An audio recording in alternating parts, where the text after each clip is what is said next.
Have you ever felt that a problem is stuck in your head and you are not able to get rid of that? Have you ever felt that a chain of thought is always there in your mind? When you are going to bed, they are still there, and because of that, you are not able to fall asleep. And when you are waking up, they are still there. Have you ever felt that because of worrying too much about a problem, your productivity is decreasing? You are feeling heightened stress and anxiety. If anything, if anything of these sort has resonated with you, then stay tuned till the very end of this episode, because in this episode we are going to discuss the problem of overthinking, problem of not being able to stop worrying about a problem. Okay, and we will also discuss the solution of it. So stay tuned till the very end. Hi everybody, my name is Akshay Tiwari and I'm a holistic happiness coach, founder of Holistic Happiness Club. And without further delay, let's dive into the topic.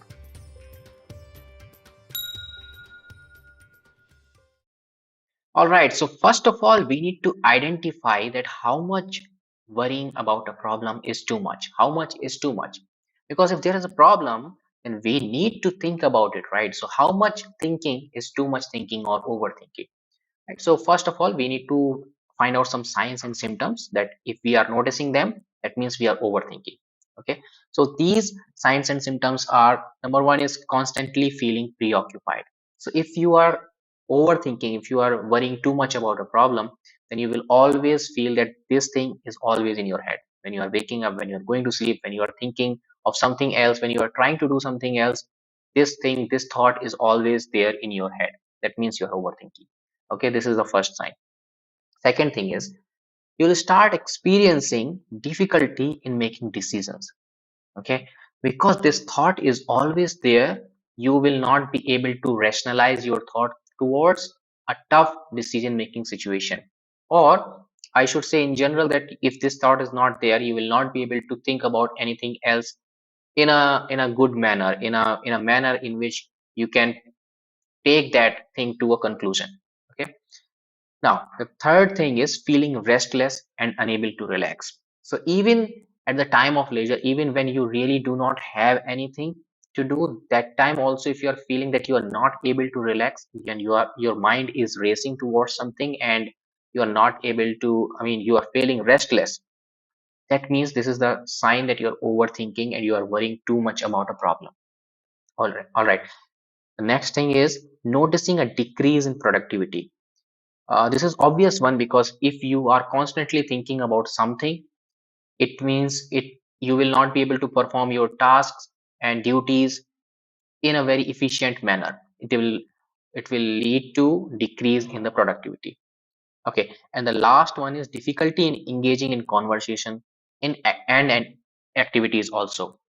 Because this thought is always there, it will not allow you to engage fully in any activity or in any conversation, because these things requires your attention.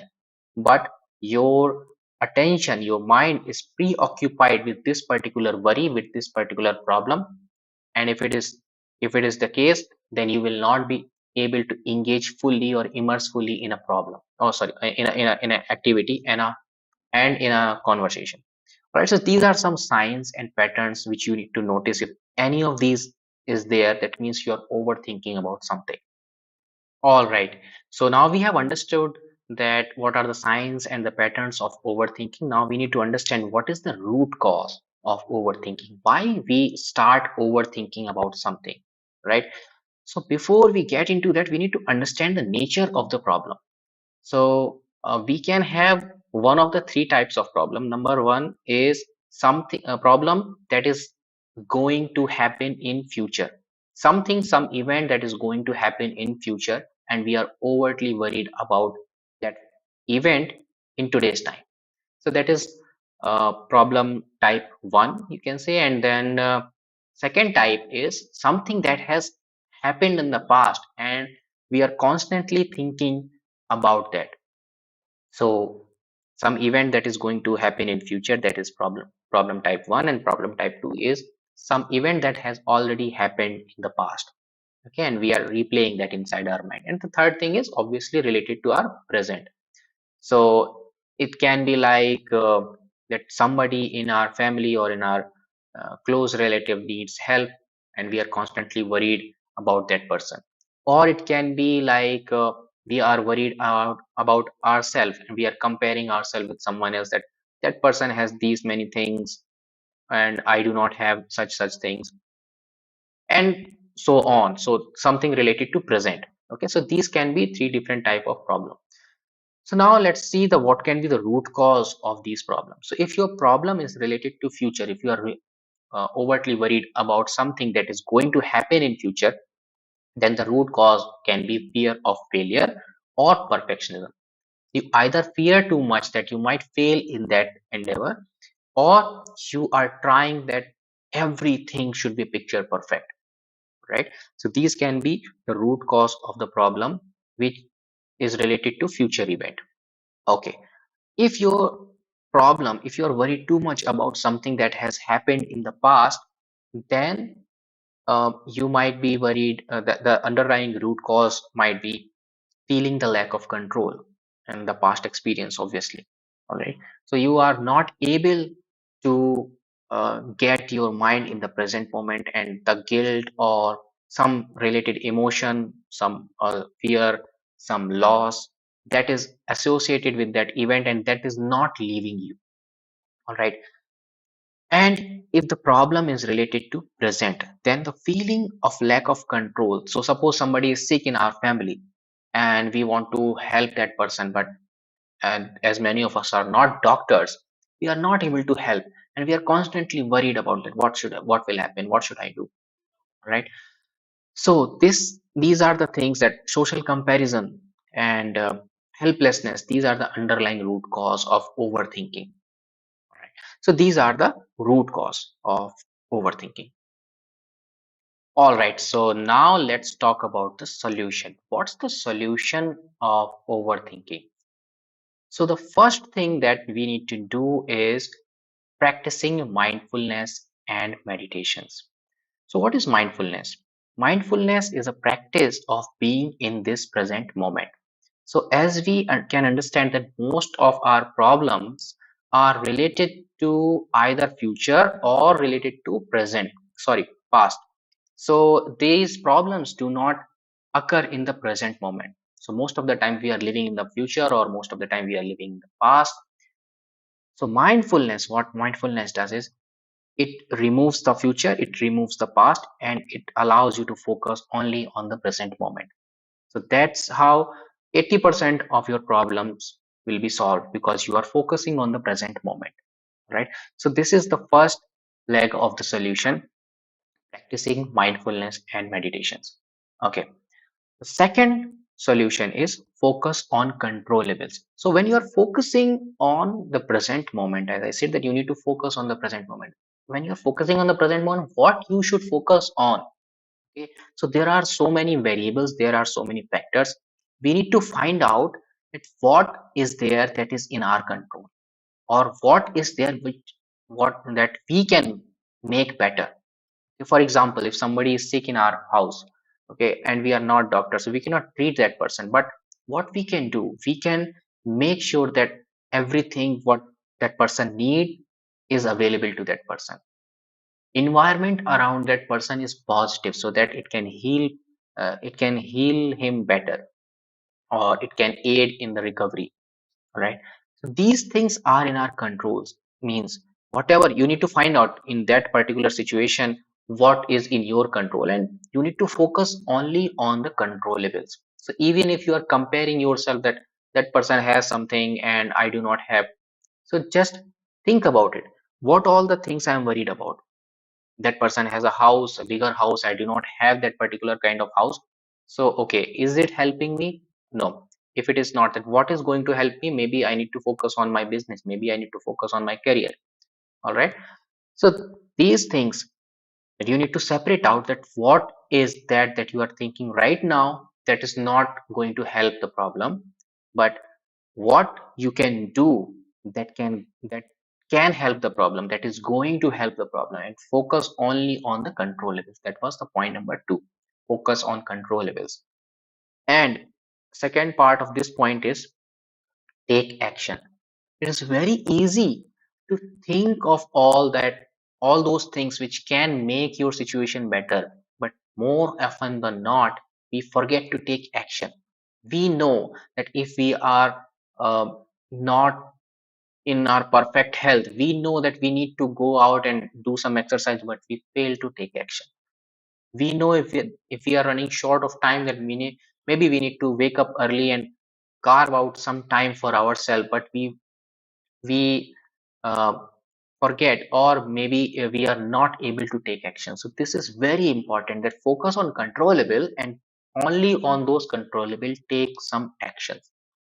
All right, now let's come to point number 3: self-care, self-compassion, and hobbies.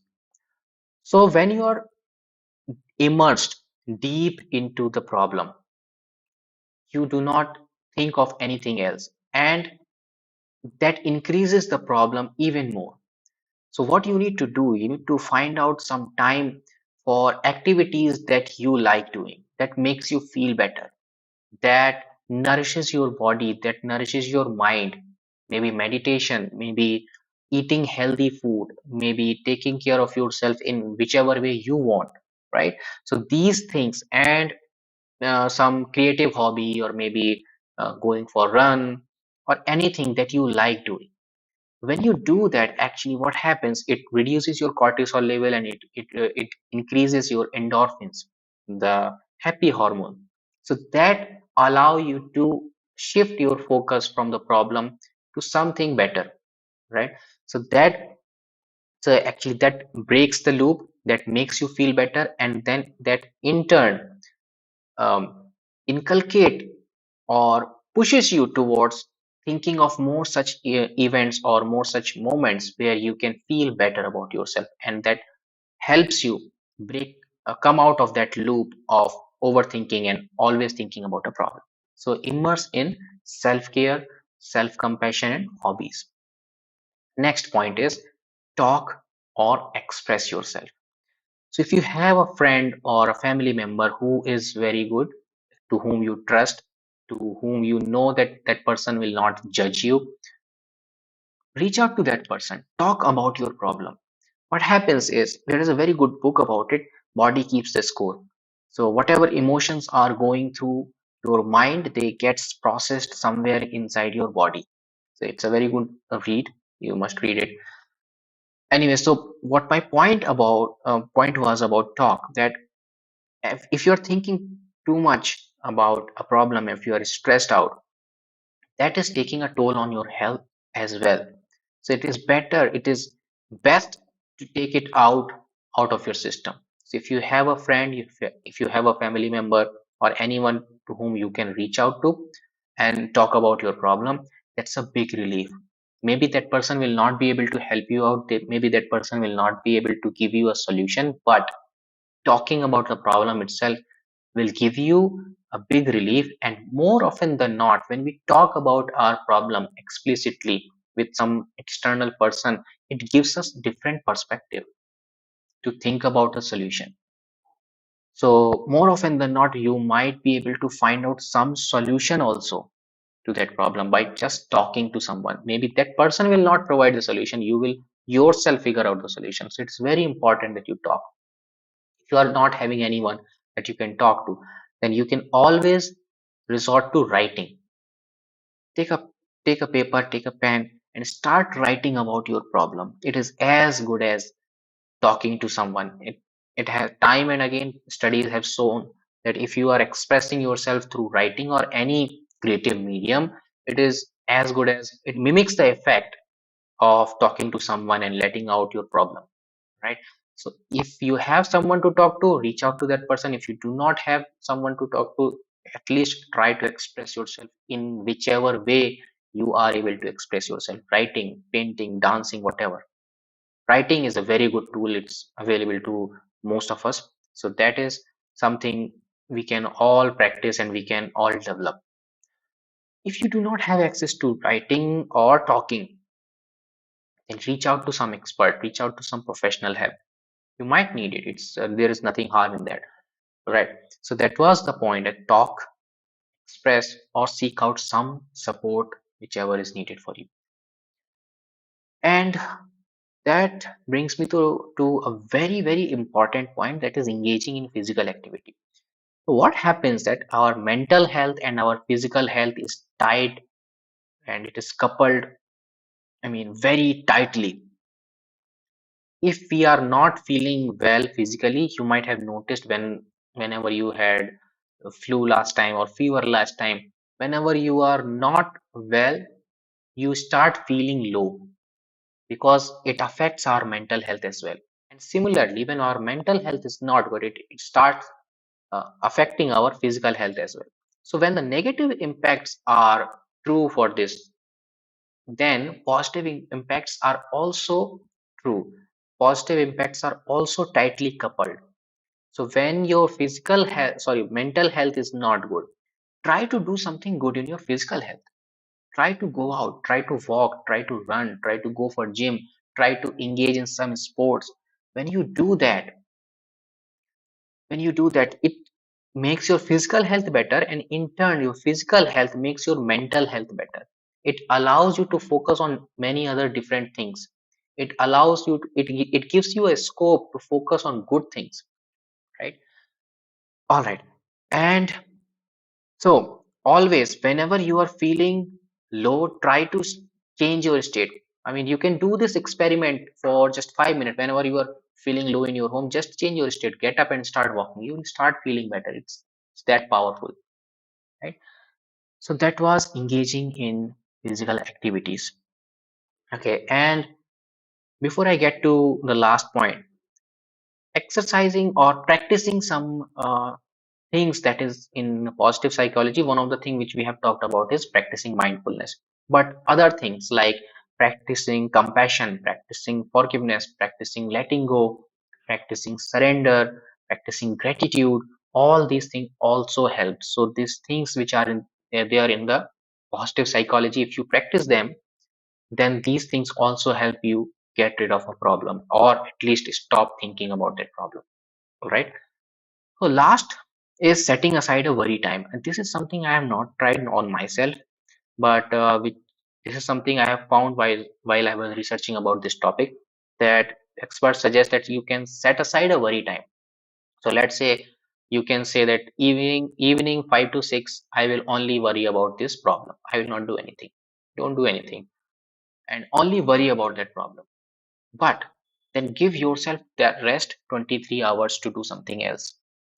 It plays psychologically that when you are saying to yourself consciously, when you are saying to yourself that this 1 hour I'm going to spend worrying about one particular problem, when you start worrying about the problem apart from that 1 hour or half an hour or 5 minutes or whatever time you aside, when you start worrying about that problem apart from that time zone or time window, your mind starts telling yourself, hey, listen, this is not the time to worry. And since you have immersed yourself for worrying about one problem in one particular time window, that gives you enough time to worry about that problem. And sometimes you do not even worry about the problem anymore once you have immersed yourself into that particular time window. But this is something I have not tried on myself, but let me know if you get a chance to try this one. Let me know your feedback. So these are some solutions. Let me revise them.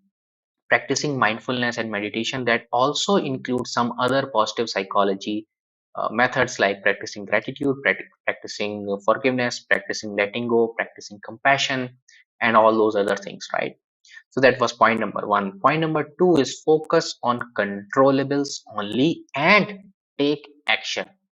Without action, nothing is going to go away, right?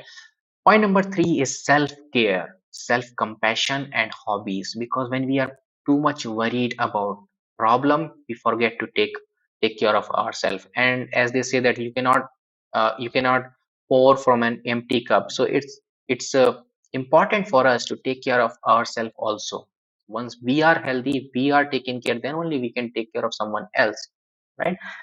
So self care, self compassion, and engaging in hobbies is very important. Next point, fourth point is talk, express, or seek out some support. Let it out, let the problem out of your system. Do not keep it inside. And when you are talking, when you are writing, when you are expressing, or when you are seeking when you're talking to some expert.